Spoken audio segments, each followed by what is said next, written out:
Hello your friends, नमस्कार। स्वागत है आपको एस्ट्रोलॉजी विद भक्त में।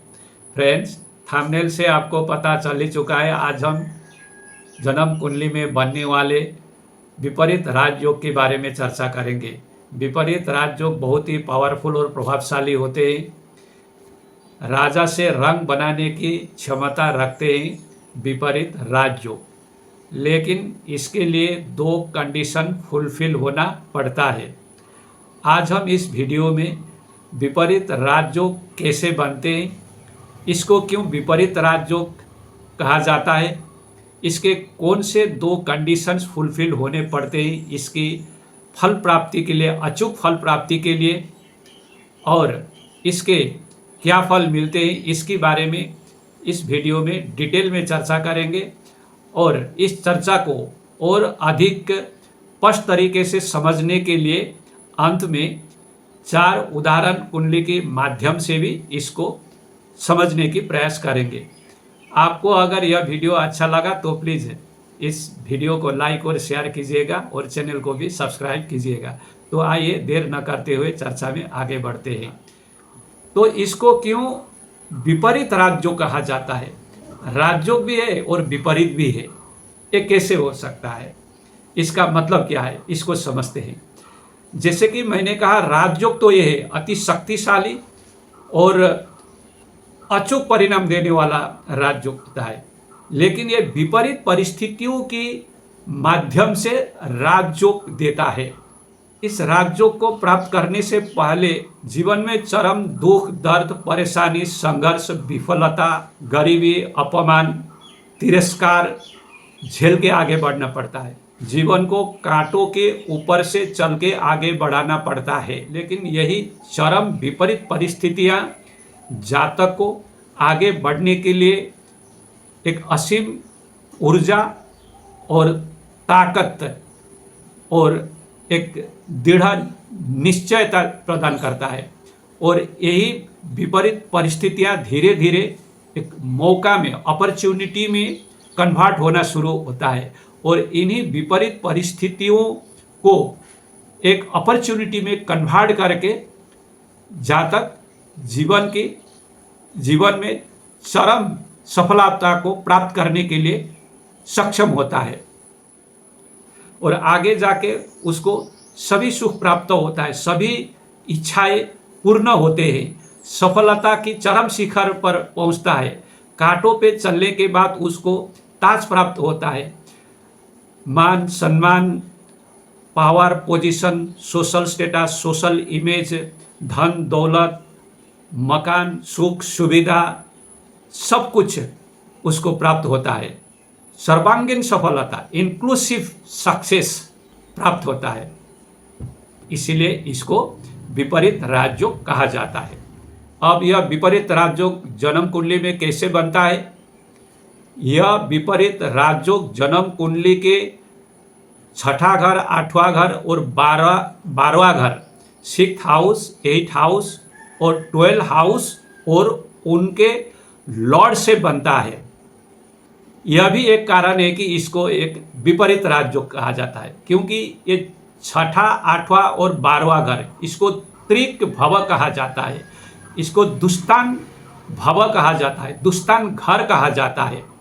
और इन्हीं घरों में यह राजयोग बनता है, और इन्हीं घरों की लॉर्ड से यह विपरीत राजयोग बनता है। कुंडली के और किसी घर में यह राजयोग नहीं बनता है, और किसी भी घर के 6, 8, 12 घर के स्वामी के अलावा किसी अन्य घर के स्वामी से और अन्य घरों में यह राजयोग नहीं बनता है। तो इसका मूल बिंदु यह है, 6th हाउस, 8th हाउस और 12th हाउस में, और इन्हीं घरों के स्वामी ग्रहों से यह विपरीत राजयोग बनता है। कैसे बनता है? इसके 3 रूल हैं। रूल नंबर 1, जब इन 3 त्रिक घरों में से किसी एक घर का स्वामी ग्रह अपनी घर को छोड़कर अन्य किसी भी 2 घरों में से किसी भी एक घर में बैठता है, तो यह विपरीत राजयोग का निर्माण होता है। जैसे अगर 6th हाउस का लॉर्ड 8 हाउस या 12 हाउस में बैठता है, या 8 हाउस का लॉर्ड 6 हाउस या 12 हाउस में बैठता है, या 12 हाउस का लॉर्ड 6 हाउस या 8 हाउस में बैठता है, तो इस विपरीत राज्यों का निर्माण होता है। यहाँ नोट करने वाला बात यह है कि त्रिक भावों की जो मालिक है, स्वामी ग्रह है, वो अपने घर में नहीं बैठना चाहिए। अपने घर को छोड़कर दूसरे जो त्रिक भाव हैं उनमें से किसी एक में बैठना चाहिए। तो ये रूल नंबर 1 है। रूल नंबर 2 क्या है? रूल नंबर 2, अगर ये दो त्रिक भावों के, 3 त्रिक भावों के स्वामी के बीच में घर का एक्सचेंज होता है, घर परिवर्तन होता है, हाउस एक्सचेंज होता है म्यूचुअली, तो यह विपरीत राज्यों का निर्माण होता है। जैसे अगर 6th हाउस का लॉर्ड 8 हाउस में बैठा है और 8 हाउस का लॉर्ड 6th हाउस में बैठा है, तो विपरीत राज्यों का निर्माण होता है। इसी तरह से अगर 8 हाउस का लॉर्ड 12 हाउस में और 12 हाउस का लॉर्ड 8 हाउस में बैठा है, तो विपरीत राज्यों का निर्माण होता है। और इसी तरह से अगर 6th हाउस का लॉर्ड 12 हाउस में और 12 हाउस का लॉर्ड 6th हाउस में बैठा है, तो विपरीत राज्यों का निर्माण होता है। ये रूल नंबर 2। अब रूल नंबर 3, अगर दो त्रिक भावों के स्वामी के बीच में युति होता है, कंजंक्ट होते हैं, और ये इन्हीं त्रिक भावों में से किसी एक घर में बैठते हैं, तो विपरीत राज्यों का निर्माण होता है। जैसे अगर 6th हाउस और 8 हाउस के लॉर्ड इकट्ठे 12 हाउस में बैठते हैं, युति होते हैं, कंजंक्ट होते हैं, तो विपरीत राज्यों का निर्माण होता है। इसी तरह अगर 6th हाउस और 12 हाउस के लॉर्ड अगर 8 हाउस में बैठते हैं, तो विपरीत राज्यों का निर्माण होता है। इसी तरह से 8 हाउस और 12 हाउस के लॉर्ड इकट्ठे युति में कंजंक्ट होकर 6th हाउस में बैठते हैं, तो विपरीत राज्यों का निर्माण होता है। यहाँ ध्यान देने योग्य बिंदु यह है कि ये जो युति होता है, यह अपने खुद के घर को छोड़कर तीसरे दुस्थान घरों में, त्रिक घरों में बैठना होता है। और अन्य जो घर हैं कुंडली के, उनमें यह युति अगर बैठता है तो इस विपरीत राज्यों का निर्माण नहीं होता है। जैसे अगर 6ठा घर और 8वां घर का मालिक स्वामी ग्रह 4था घर में बैठते हैं, तो यह विपरीत राज्यों का निर्माण नहीं होगा, क्योंकि ये त्रिक घर में ही बैठना चाहिए। लेकिन हाँ, 4था घर के मालिक के साथ 6ठा घर और 8वां घर का मालिक 12 हाउस में बैठता है, तो ये विपरीत राज्यों का निर्माण होता है। तो ये तीसरा रूल है।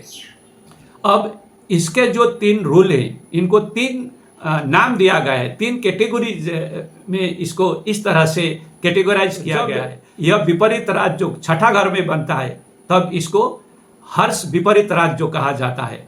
और अगर यह 8वां घर में बनता है, 8 हाउस में बनता है, तो सरल विपरीत राज्य। और जब 12 हाउस में बनता है, तो इसको विमल विपरीत राज्य कहा जाता है। अब इस तरह से ये 3 प्रकार के विपरीत राज्यों के निर्माण होते हैं। लेकिन ये जो 3 प्रकार के राज्यों होते हैं, ये कई कुंडली में देखने को भी मिलता है, और कई बार सुनने को मिलता है कि ये राज्यों बनने के पश्चात भी जो है इसकी परिणाम नहीं मिल रहे हैं, दुख दर्द और कठिनाई ही मिल रहे हैं, ऐसा कई बार लोग कहते हैं। मैंने आगे ही कहा, इसका जो रिजल्ट मिलता है, जो बहुत ही पावरफुल, प्रभावशाली और अचूक, लेकिन रिजल्ट क्यों नहीं मिल रहा है इसका? जो इसके कारण यह है कि जो 2 स्पेशल कंडीशंस मैंने कहा, वो कंडीशन अगर फुलफिल नहीं हो रहे हैं, तो ये जो विपरीत राज्यों का जो निर्माण हुआ है, इसका फल प्राप्ति नहीं होगा, और इससे जो है दुख दर्द और कठिनाई ही बढ़ेगी, क्योंकि ये त्रिक भावों से जुड़ा हुआ है। तो ये जो दुख दर्द कठिनाइयाँ है, इसका अंत नहीं होगा, और फल मिलेगा भी तो भी ये न्यूनतम फल ही मिलेगा। राजयोग वाला जो है प्रभावशाली, पावरफुल और ये वाला फल प्राप्त नहीं होगा। तो ये दो कंडीशन होना अत्यंत जरूरी है। तो ये दो कंडीशन कौन से हैं? कंडीशन नंबर 1, लगन को मजबूत होना चाहिए, बलवान होना चाहिए। विपरीत राजयोग बनने के साथ साथ लगन मजबूत होना, बलवान होना, स्ट्रांग होना मैंडेटरी है। अब लगन बलवान कैसे होता है? लगन बलवान होता है अगर लगन का स्वामी ग्रह लगन में ही बैठा है तो लगन बलवान होता है, या अगर लगन का स्वामी ग्रह लगन में न बैठा हो लेकिन दूसरे घर में बैठ के लगन को दृष्टि डाल रहा हो तो लगन बलवान होता है। अगर लगन का स्वामी ग्रह अपनी उच्च की राशि में चरम बिंदु में, उच्च की राशि की चरम बिंदु में बैठा हुआ, जैसे सूर्यदेव मेष राशि में उच्च के होते हैं और 10 डिग्री में ये चरम जो उच्चता प्राप्त होते हैं, तो 10 डिग्री के आसपास बैठे या 10 डिग्री में ही बैठे ही या 1-2 डिग्री कम या ऊपर होकर बैठे ही तो लग्न बलवान होता है। इसी तरह सभी जो ग्रह हैं उनकी जो उच्च की राशियाँ हैं और उनकी जो चरम जो उच्चता की एग्जल्टेशन की बिंदु है उसको ध्यान में रखना चाहिए। जैसे गुरुदेव बृहस्पति 5 डिग्री में कर्क राशि में उसके होते हैं और 3 डिग्री में चंद्रदेव उसके होते हैं वृषभ राशि में, 28 डिग्री में मंगलदेव होते हैं मकर राशि में, और बुधदेव अपनी ही राशि कन्या में होते हैं 15 डिग्री में। तो इस तरह से लगन के स्वामी ग्रह अपनी उच्च राशि में और उच्च राशि के जो परम बिंदु में, चरम बिंदु में बैठने से भी लग्न बलवान होते हैं। लग्न अपनी मूल त्रिकोण राशि में और दूसरी स्वराशि और मित्र की राशि में बैठने से भी बलवान होते हैं। Special condition number 2, special condition number 2 यह है कि यह जो विपरीत राजयोग बनता है त्रिक भावों में, त्रिक भावों के स्वामी से, जिन ग्रहों से यह विपरीत राजयोग बन रहा है, ये ग्रह और ये त्रिक भाव जहाँ बन रहा है, जिस घर में बन रहा है और जिस ग्रह से बन रहा है, ये ग्रह पाप प्रभाव में होना अत्यंत जरूरी है, मैंडेटरी है। जो नैसर्गिक पाप ग्रह है, नेचुरल मेलेफिक प्लैनेट है, उनसे संबंध में होना चाहिए। नेचुरल मेलेफिक नैसर्गिक पाप ग्रह कौन से हैं? शनि, मंगल, राहु, केतु। सूर्य को भी, सान को भी पाप ग्रह की कैटेगरी में काउंट किया जाता है। तो जो ग्रह विपरीत राजयोग बना रहा है वो ग्रह पाप प्रभाव में होना, या वो घर 6, 8, 12 जो भी घर यह बना रहा है विपरीत राजयोग, कई बार डबल राजयोग भी बन रहे होते हैं, 3 भी विपरीत राजयोग बने हुए होते हैं, कई बार 1 विपरीत राजयोग होते हैं, कई बार 2 होते हैं। तो जो बना रहे हैं ये पाप प्रभाव में होना अत्यंत जरूरी है। किस तरह से पाप प्रभाव में? या तो कंजंक्ट होके, युति होके, या दृष्टि से। जैसे उदाहरण के लिए मंगलदेव 12 हाउस के लॉर्ड होके 6th हाउस में बैठ के विपरीत राजयोग निर्माण कर रहे हैं, तो मंगलदेव को एफ्लिक्ट करने के लिए यहाँ राहु, केतु या शनि देव का साथ युति या दृष्टि होना चाहिए। इसी तरह से अगर चंद्रमा राजयोग बना रहे और चंद्रमा 8th हाउस में बैठ के जो है विपरीत राजयोग बना रहे, तो चंद्रदेव को दूषित करने के लिए शनिदेव या राहु या केतु से संबंध होना चाहिए। सूर्यदेव से भी संबंध होता है, यहाँ अस्त भी होते हैं, लेकिन सूर्यदेव चंद्रदेव के मित्र ग्रह भी होते हैं। तो यह भी जो है ध्यान में रखना चाहिए कि जब पाप ग्रह से पीड़ित होते हैं, जो कि होना चाहिए, ये मैंडेटरी जो है स्पेशल कंडीशन है, तो इसमें भी इसको ध्यान रखना चाहिए कि जो ग्रह पीड़ित हो रहा है वो उसका मित्र ग्रह न हो। जैसे हमने मंगलदेव की बात की, मंगलदेव 6ठा घर में बैठ के 12 हाउस के लॉर्ड होके छठा घर में बैठ के विपरीत राजयोग बना रहे हैं और वहाँ सूर्य देव का दृष्टि है। तो सूर्य देव तो पाप ग्रहों में काउंट होते हैं और उनका दृष्टि है, तो ये पीड़ित तो हुए मंगलदेव, लेकिन मंगलदेव सूर्यदेव नैसर्गिक मित्र ग्रह होते हैं। इसीलिए अगर केतु से पीड़ित है, राहु से पीड़ित है या शनि से पीड़ित है तो इसका जो है रिजल्ट अधिक मिलेगा। इसी तरह से अगर गुरुदेव बृहस्पति विपरीत राजयोग बना रहे हैं और गुरुदेव बृहस्पति मंगलदेव से पीड़ित हैं, जो कि मंगलदेव नैसर्गिक पाप ग्रह है, तो गुरुदेव बृहस्पति पीड़ित तो हुए लेकिन अपने मित्र ग्रह से पीड़ित हुए, तो यहाँ जो है पीड़ित होने का इंटेंसिटी कम होता है विपरीत राजयोग की पूर्ण फल प्राप्ति के लिए। तो गुरुदेव बृहस्पति अगर सूर्य से पीड़ित न होकर, मंगल से पीड़ित न होकर अगर शनि से पीड़ित होते, शनि तो न्यूट्रल हैं गुरुदेव बृहस्पति के लिए, या राहु से पीड़ित होते हैं तो इसके अधिक रिजल्ट मिलते हैं। तो इस तरह से ग्रह पाप पीड़ित में होना मैंडेटरी है, और कौन सा ग्रह से जो पाप पीड़ित हो रहा है ये भी जो है मायने रखता है। तो इस तरह से विपरीत राजयोग बन रहा है और ये दो कंडीशन भी फुलफिल हो रहे हैं, तो इस विपरीत राजयोग का पूर्ण फल और अचूक फल प्राप्त होता है। आपको अगर यह वीडियो अच्छा लगा तो प्लीज़ इस वीडियो को लाइक और शेयर कीजिएगा और चैनल को भी सब्सक्राइब कीजिएगा। तो आइए, ये जो 3 सूत्र हमने जाने, इसको कुंडली के माध्यम से हम और अधिक स्पष्ट तरीके से समझने की प्रयास करते हैं। ये चार्ट नंबर 1, ये किसका चार्ट है आप पहचान चुके हैं। ये नितिन गडकरी जी का चार्ट है, यूनियन मिनिस्टर है। यह वृश्चिक लगन का चार्ट है। छठा घर और 8वां घर देखिए, छठा घर मेष राशि है और 8वां घर मिथुन राशि है। यहाँ छठा घर का स्वामी ग्रह मंगलदेव 8वां घर में बैठे हैं और 8वां घर का स्वामी ग्रह बुधदेव छठा घर में बैठ के छठा और 8वां घर के स्वामी ग्रह की एक्सचेंज हो रहा है। तो इस तरह से यहाँ जो है डबल राजयोग का निर्माण हुआ है। और जो छठा घर में बुधदेव बैठे हैं, 8वां घर के स्वामी ग्रह, वो केतुदेव से पीड़ित हैं, और 8वां घर में जो छठा घर के स्वामी ग्रह मंगलदेव बैठे हैं वो 12वां घर में बैठे राहु से पीड़ित हैं। और मंगलदेव लगन के भी मालिक हैं, तो थोड़ा सा लगन का मालिक थोड़ा सा वीक है, लेकिन यहाँ डबल विपरीत राजयोग बना हुआ है। तो इस तरह से इस राजयोग का फल नितिन गडकरी जी को मिला है। लेकिन जो स्वामी ग्रह बहुत अधिक बलाबन नहीं है, इसलिए शायद जो डिप्टी प्राइम मिनिस्टर बनने की बात हम कई बार सुनते थे वो अभी तक नहीं बन पाए।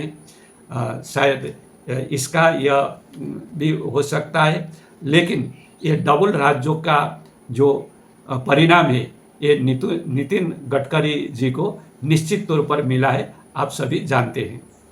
अब ये दूसरी कुंडली आप जानते हैं BR अम्बेडकर, भीमराव अम्बेडकर जी का है, आप सभी लोग जानते हैं। तो यह कुंडली मीन लगन का है और छठा घर आप देखिए, छठा घर में शनिदेव बैठे हैं जो 12वां घर के 12 हाउस के लॉर्ड होकर छठा घर में बैठ के ये विपरीत राजयोग का निर्माण कर रहे हैं। और 8वां घर देखिए जो 8 हाउस है वह तुला राशि है और 8 हाउस के लॉर्ड 12 हाउस में जाके बैठे हैं शुक्रदेव। इस तरह से यहाँ डबल विपरीत राजयोग बना है। और जो शनिदेव हैं छठा घर में बैठे, ये तीसरा घर में बैठे मंगल से पीड़ित है। मंगलदेव का चौथा दृष्टि शनिदेव पर पड़ा है। और 8वां घर के मालिक शुक्रदेव जो 12 हाउस में बैठे उन पर शनिदेव का दृष्टि पाप दृष्टि है। और लगन के मालिक शुक्रदेव के साथ ही युति में है। इस तरह से यहाँ डबल विपरीत राजयोग बना हुआ है। तो भीमराव अंबेडकर को इन विपरीत राजयोग का फल जीवन में निश्चित तौर पर मिला है। आप उनकी बायोग्राफी पढ़ सकते हैं। और तीसरा कुंडली आचार्य रजनीश जी की है, जिनको दुनिया ओशो रजनीश के नाम से भी जानता है। रजनीश जी की कुंडली वृषभ लगन की है। लगन का लॉर्ड छठा का भी लॉर्ड है और ये 8वां घर में बैठा है छठा का लॉर्ड होकर के। इस तरह से विपरीत राज्यों का निर्माण हुआ है। और 12 हाउस मेष राशि होता है वृषभ लगन के लिए। मेष राशि के स्वामी ग्रह मंगल देव भी 8 हाउस में बैठे हैं। इस तरह से डबल विपरीत राजयोग बना है और दोनों ही ग्रह शनि देव से पीड़ित हैं और 8 हाउस में 5 ग्रह बैठे हुए हैं और स्टेलियम का निर्माण हो रहा है। तो इस तरह से यहाँ दो विपरीत राजयोग बने हुए हैं और इस विपरीत राज्यों का जो परिणाम है निश्चित तौर पर आचार्य रजनीश जी के जीवन में मिला है। और 8वां घर में जो 5 ग्रह बैठे हैं इसका और विपरीत राज्यों का निर्माण पूर्ण तरह से अचूक तरीके से उनके जीवन में प्रतिफलित हुए हैं। आप उनकी जीवनी उनकी बायोग्राफी पढ़ सकते हैं। अब यह चौथा और अंतिम एग्जाम्पल चार्ट, और यह चार्ट किसका है आप पहचान चुके हैं। जी हाँ, यह chart south Indian film industry के फेमस एक्शन हीरो रजनीकांत जी का है।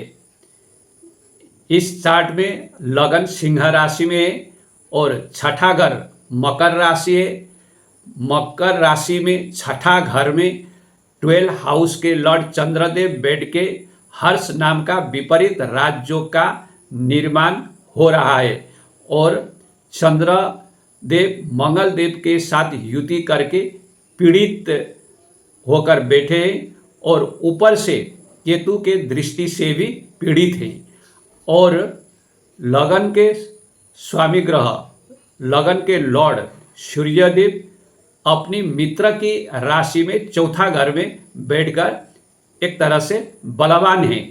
तो इस तरह से इस कुंडली में बलवान हर्ष नाम का राज्यों का निर्माण हुआ है और इस विपरीत राज्यों का परिणाम रजनीकांत जी को जीवन में भरपूर मिला है। रजनीकांत का अर्ली पार्ट ऑफ लाइफ 1975 तक जैसे उनकी बायोग्राफी में मिलता है बहुत कष्टकारी रहा। 1975 से फिल्म इंडस्ट्री में आने के बाद उनके लाइफ में एकाएक सुधार होने लगा, लेकिन उनको जीवन ने जो सही तरक्की है, मान सम्मान, नेम फेम, पावर पोजीशन और शोहरत जो मिला वो 1980 से मिलने शुरू हुआ। जब से उनका मंगल का महादशा शुरू हुआ, मंगल देव छठा घर में एग्जल्ट होके जो चंद्रदेव हर्ष नाम का विपरीत राजयोग बना रहे उसके साथ बैठे हुए हैं। तो मंगल देव का पीरियड और चंद्रदेव का पीरियड में रजनीकांत जी को भरपूर नेम फेम, शोहरत, मान, प्रतिष्ठा, दौलत सब कुछ मिला है। इस तरह से इसका अचूक परिणाम उनके जीवन में भर भर के मिला है। तो फ्रेंड्स, यह है मेरा इंटरप्रिटेशन विपरीत राज्यों के बारे में और यह विपरीत राज्यों का पहला पार्ट है। सेकेंड पार्ट में हम विपरीत राज्यों के और 3 स्पेशल रूल के बारे में चर्चा करेंगे। आपको अगर यह वीडियो अच्छा लगा तो प्लीज़ वीडियो को लाइक और शेयर कीजिएगा, चैनल को भी सब्सक्राइब कीजिएगा। मिलते हैं अगले वीडियो में। यहाँ तक देखने के लिए बहुत बहुत धन्यवाद।